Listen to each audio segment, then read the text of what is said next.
సంగారెడ్డి జిల్లా కొండాపూర్ మండలం మల్కాపూర్ పెద్ద చెరువులో ఎఫ్టీఎల్ పరిధిలో నిర్మించిన బహుళ అంతస్తుల భవనాన్ని అధికారులు డిటోనేటర్ల సాయంతో పేల్చివేశారు.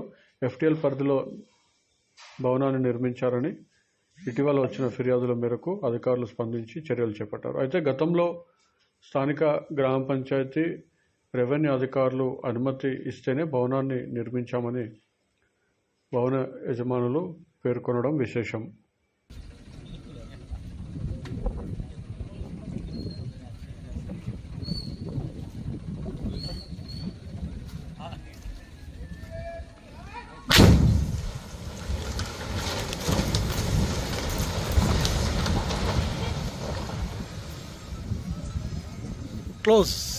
Close.